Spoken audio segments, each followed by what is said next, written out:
Good morning, Radhe Radhe. चलिए शुरू करते हैं। क्वेश्चन एंड आंसर्स ऑन ऐसे 800। स्टैंडर्ड बहुत छोटा है, चलिए इसको फटाफट पूरा करें। देखिए क्वेश्चन क्या है।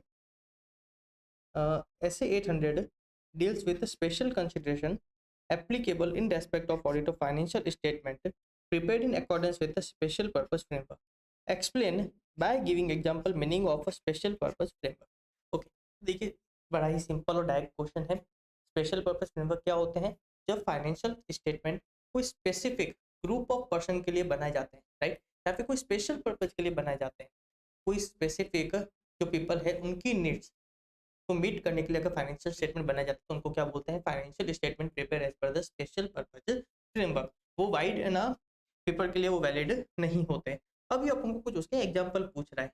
मान लीजिए अपन कोई क्रेडिटर से है ना, अपन ने पैसा वगैरह लोन वगैरह लिया हुआ है, तो वो हो सकता है वो अपन को कैश बेसिस, राइट, कुछ अपन को कैश है ना फ्लो स्टेटमेंट वगैरह बनाने का बोले उनकी नीड्स के अकॉर्डिंग। या फिर मान लीजिए अपन ने कोई लोन वगैरह ले रखा है, तो उस लोन की क्राइटेरिया को मीट करने के लिए हो सकता है अपन को फाइनेंशियल स्टेटमेंट बनाना पड़े।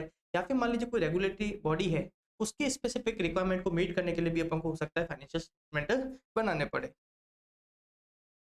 देखिए ये चीज क्या बोल रहा है, अपन हो सकता है cash receipt and disbursement basis of accounting for cash flow information that an entity may be requested to prepare for creditors. या फिर financial reporting provision established by regulator to meet the requirement of the regulator और the financial reporting provision of a contract such as bond indenture loan agreement और project grant, right.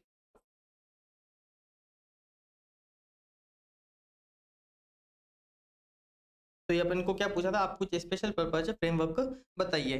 तो अगर कोई financial reporting provision अगर कोई regulator कोई set करता है उसकी पर्टिकुलर नीड्स के लिए, तो वो भी क्या होगा? स्पेशल पर्पज फ्रेमवर्क होगा, राइट। अगर कोई लोन से रिलेटेड जो कॉन्ट्रैक्ट या एग्रीमेंट है, अगर उसके बेसिस पे अगर कोई फाइनेंशियल स्टेटमेंट बन रहे हैं, तो ध्यान रखना जो कॉन्ट्रैक्ट है उसकी जो फाइनेंशियल रिपोर्टिंग के रिलेटेड जो प्रोविजंस वगैरह है वो भी क्या होगा? स्पेशल पर्पज फ्रेमवर्क वगैरह होगा।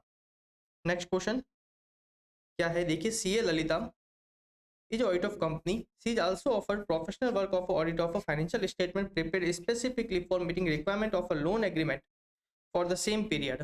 She chooses to accept work and has made up her mind to disclose this fact in other meta paragraph. In audit report to be issued by her for this special engagement is her approach proper? Of course, आप पहला तो अगर आप general purpose financial statement का audit कर रहे हो तो आप ध्यान रखना स्पेशल पर्पस रिलेटेड जो फाइनेंशियल स्टेटमेंट है आप उसकी भी ऑडिट कर सकते हो। और दूसरा जो अदर मतलब पैराग्राफ में जो हमारी जो ऑडिटर बता रही है वो भी सही है। क्या दिखता है आंसर? देखिए जो अप्रोच है सी ललिता का वो प्रॉपर है।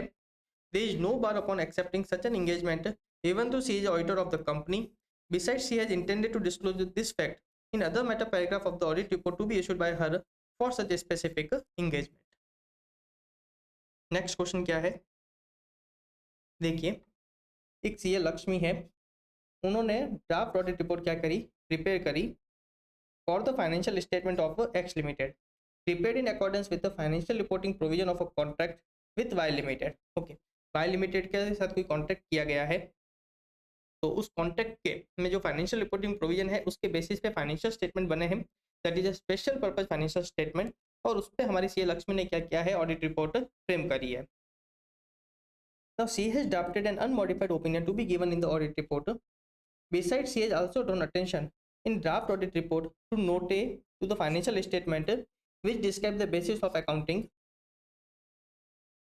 how she should ensure that report would not be misused. Draft a suitable area to be included in the report for this purpose.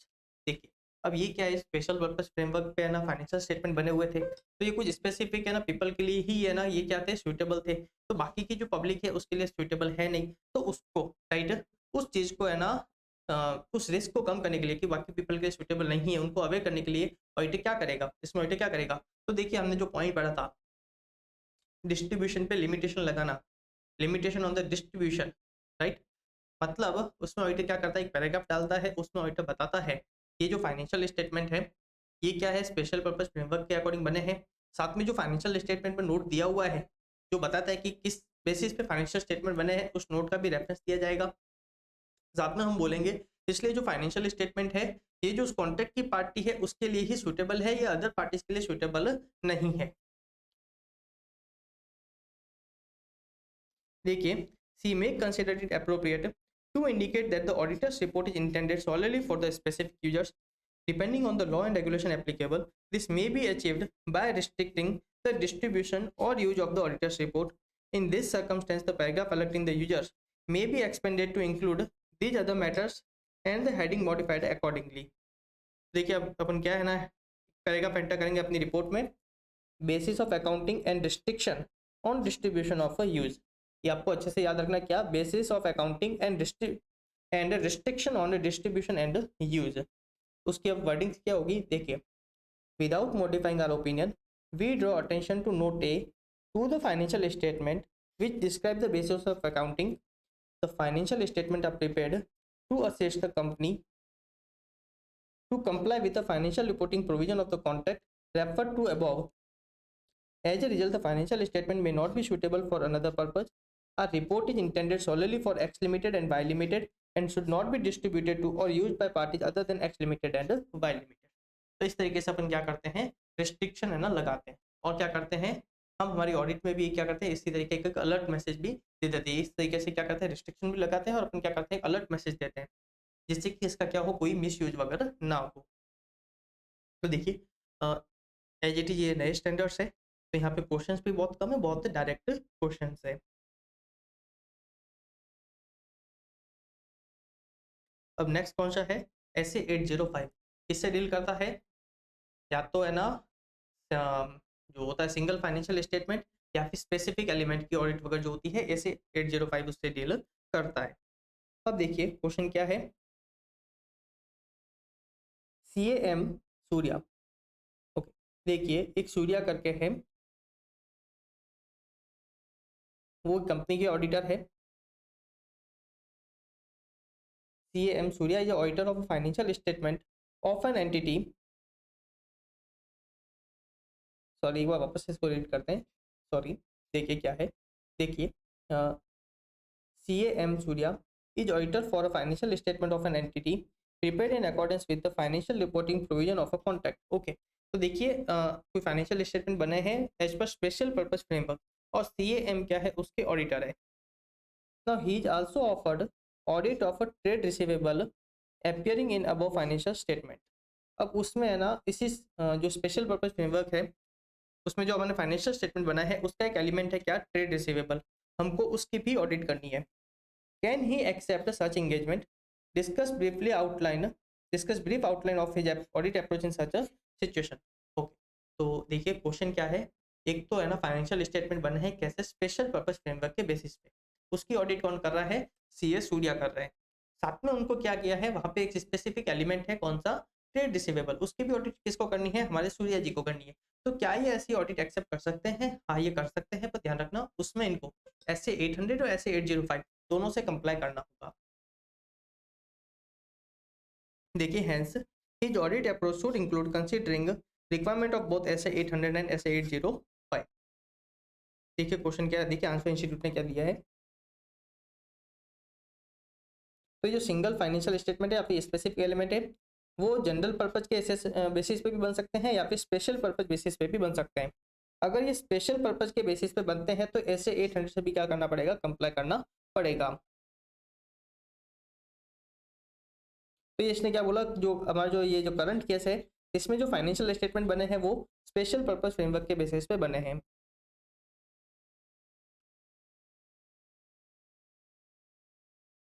तो इसीलिए क्या बोलता है कि आपको ऐसे 800 ऐसे 805 दोनों से क्या करना पड़ेगा, कंप्लाई करना पड़ेगा। अब देखिए नेक्स्ट क्वेश्चन क्या है, CAG is offered appointment for audit of trade payable of financial statement of a company. However, financial statement prepared under Company Act 2013 are audited by CA Jignesh.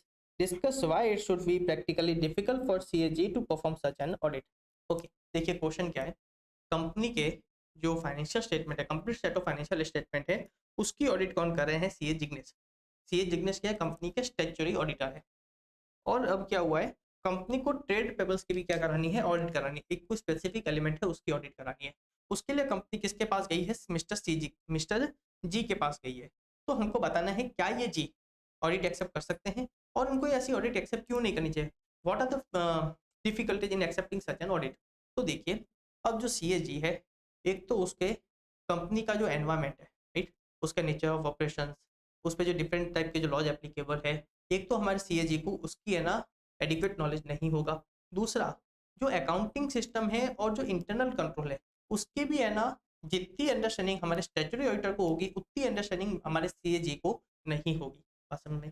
दूसरा, जिस एलिमेंट पे आप ऑडिट कर रहे हो, वो है ना दूसरी इंफॉर्मेशन पे भी क्या होंगे, डिपेंडेंट होते हैं, उनसे रिलेटेड होते हैं, राइट। तो आपको उसके रिगार्डिंग भी आपको क्या करना पड़ेगा, कोरोबोरेटिव ऑडिट एविडेंस ऑब्टेन करना पड़ेगा। And third and the last one, कुछ स्टैंडर्ड्स ऐसे होते हैं जिसमें क्या होता है, वॉल्यूम ऑफ वर्क क्या होता है, बहुत ज़्यादा होता है, जैसे कि related party, going concern, fraud, subsequent events, right. तो इस टाइप के ऑडिट में क्या होगा, वो ज़्यादा है ना वॉल्यूम ऑफ वर्क हो जाएगा। अगर आप जनरल पर्पज की ऑडिट करते हैं तो उसके साथ में उसकी रेस्पॉन्सिबिलिटी फुलफिल हो जाती है, पर आप जनरल पर्पज की तो नहीं कर रहे हो, इसमें भी आपको फिर भी उससे कंप्लाई तो करना पड़ेगा, तो यहाँ पे आपका वॉल्यूम ऑफ वर्क क्या हो जाएगा, ज़्यादा हो जाएगा। इसलिए आपको क्या करना चाहिए, आपको इस टाइप की ऑडिट एक्सेप्ट नहीं करनी चाहिए। ठीक है, क्या बोलते हैं,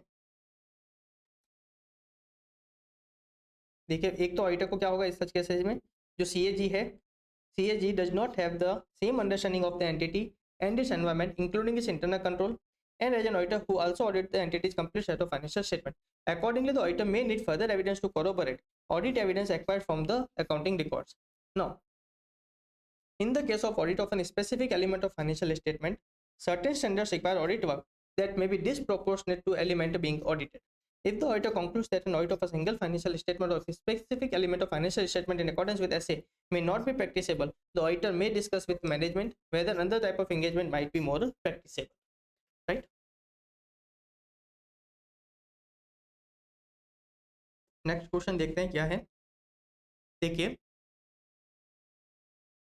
CAP is auditor of a company responsible for auditing complete set of financial statement. Okay, CAP क्या है, कंपनी के statutory auditor. He intends to express adverse opinion on complete set of financial statement considering conclusion drawn by him during the course of audit.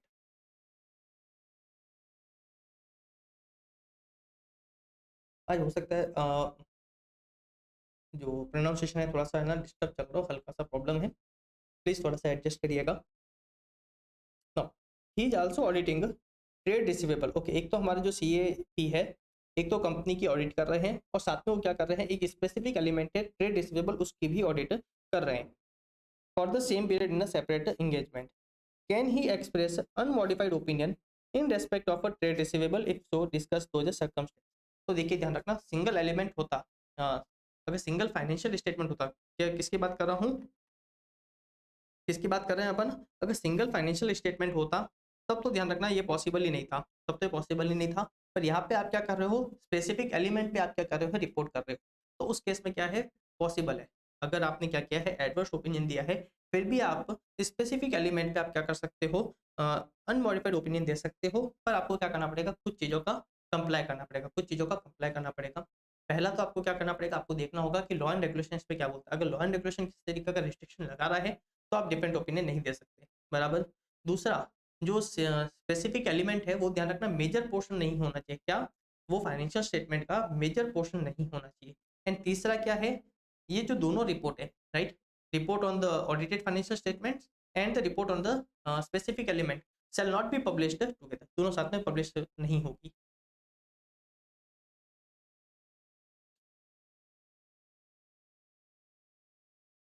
देखिए क्या बोलती है institute.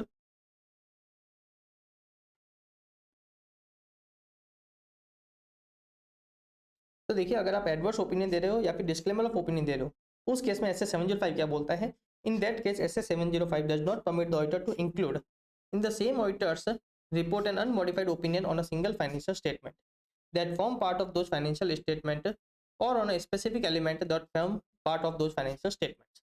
This is because such an unmodified opinion would contradict the adverse opinion disclaimer of opinion on an entity's complete set of financial statement as a whole.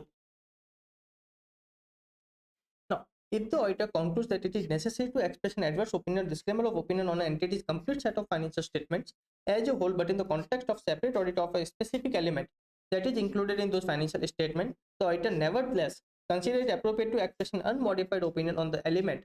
The auditor shall only do so if the auditor is not prohibited by law and regulation.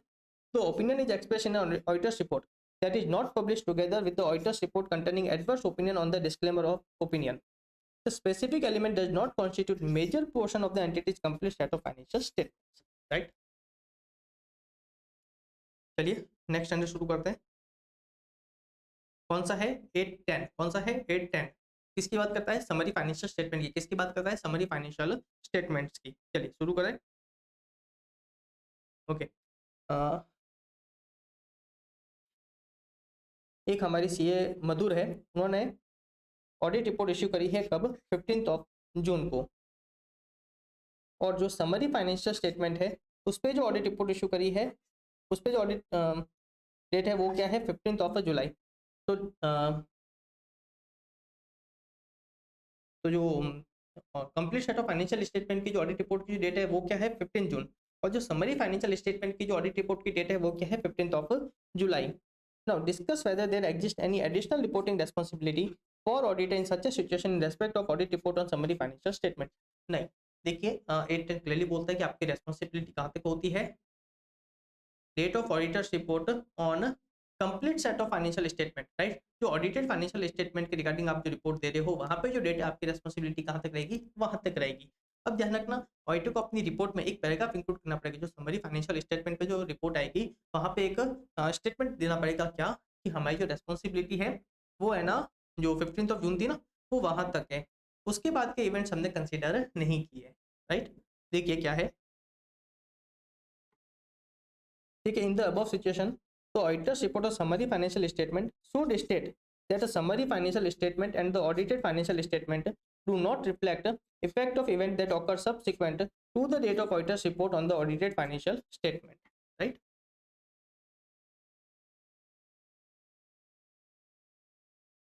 अब देखिए second question क्या है. Consider that the audit report on financial statement issued by CA Mudhur for above said company contains a qualified opinion. Can he issue an unmodified opinion on summary financial statement derived from audited financial statement discussed? Yes, आप कर सकते. yes, आप कर सकते हो. तो again आपको क्या करना पड़ेंगे? कुछ स्टेटमेंट देने पड़ेंगे. आपको देना पड़ेगा कि जो ऑडिटेड फाइनेंशियल स्टेटमेंट है वहाँ पे क्या है? क्वालिफाइड ओपिनियन है. साथ में आपको बताना पड़ेगा क्वालिफाइड ओपिनियन. साथ में आपको बेसिस फॉर क्वालिफाइड ओपिनियन भी आपको बताना पड़ेगा. और अगर उस क्वालिफिकेशन का समरी फाइनेंशियल स्टेटमेंट पे अगर कोई इफेक्ट है तो आपको वो भी क्या करना पड़ेगा? वहाँ पे बताना पड़ेगा. देखिए क्या बोलता है.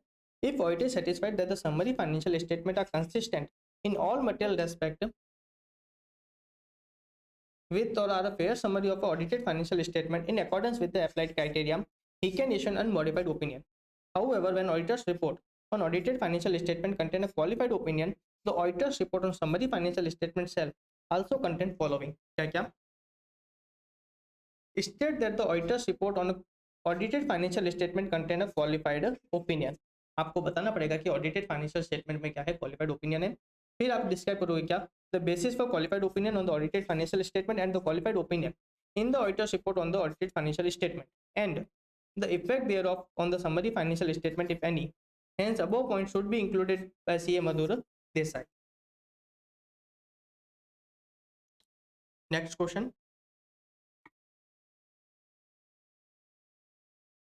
देखिए क्या है. When auditor's report on the audited financial statement contain a qualified opinion, but the auditor is satisfied that the summary financial statement are a fair summary of audited financial statement in accordance with the applied criteria. Which other matters shall the auditor's report on the summary financial statement contain in addition to elements of auditor's report described in essay 810? तो ये देखिए, ये तो repeated है. ये वाला जो question है ये तो रिपीटेड है. अभी हमने ऊपर यही देखा है. चलिए नेक्स्ट क्वेश्चन क्या है. If summary financial statement are not a fair summary of audited financial statement in accordance with the applied criteria and management does not agree to make the necessary changes, what are implication for the auditor's opinion on the summary financial statement? हम क्या करेंगे? Adverse opinion देंगे. Right? देखिए क्या है. ये देखिए ऊपर वाला तो सेम है, अभी हमने देखा था. अपन लास्ट वाले पार्ट का आंसर देख लेते हैं. If the summary financial statement are not consistent or not a fair summary of audited financial statement in accordance with the applied criteria, the management does not agree to make the necessary changes, the auditor shall express an adverse opinion on the summary financial statement. Next question क्या है? List out few factors affecting auditor's determination of acceptability of applied criteria before accepting audit of a summary financial statement. देखिए summary financial जो summary बनेगी कुछ criteria कुछ basis पे हम क्या करेंगे, ऑडिटेड फाइनेंशियल स्टेटमेंट को समराइज करेंगे। तो ऑडिटर क्या करता है, पहले उस क्राइटेरिया को चेक करता है, मतलब ऑडिटर क्या करता है उस क्राइटेरिया की एक्सेप्टेबिलिटी को चेक करता है। तो पर्टिकुलर ऑडिटर उसमें क्या क्या फैक्टर करेगा। तो पहला तो nature of summary financial statement, पहला तो क्या नेचर, दूसरा उसका पर्पस क्या है, तीसरा जो इंटेंडेड यूजर्स है उनकी इंफॉर्मेशन नीड्स क्या है, राइट। और जो क्राइटेरिया यूज होगा उसके बेसिस पे फाइनेंशियल स्टेटमेंट मिसलीडिंग नहीं होने चाहिए, क्या नहीं होने चाहिए, मिसलीडिंग नहीं होने चाहिए। देखिए पहला तो nature of entity, the purpose of summary financial statement, information needs of the intended users of the summary financial statement, and whether the applied criteria will result in summary financial statement that are not misleading in the circumstance. Next question क्या है, देखिए CAY is auditor of a company. He has expressed adverse opinion on audited financial statement. What additional point he has to keep in mind while expressing opinion on the summary financial statement derived from such audited financial statement? देखिए अगर आपके audited financial statement में क्या है, adverse opinion है, तो आप summary financial statement पे opinion express नहीं कर सकते हो। साथ में क्या बताओगे, आप बताओगे कि audited financial statement में क्या था, adverse opinion था। देखिए क्या बोल रहे हो, देखिए when the auditor's report on audited financial statement contain an adverse opinion or disclaimer of opinion, the auditor's report on the summary financial statement shall additionally state that the auditor's report on audited financial statement contain an adverse or disclaimer of opinion, describe the basis for the adverse opinion or disclaimer of opinion, and state that as a result of adverse opinion or disclaimer of opinion, it is inappropriate to express an opinion on the summary financial statement, right? तो चलिए इसी के साथ अपनी पूरी होती है 800 series. Thank you, Radhe Radhe.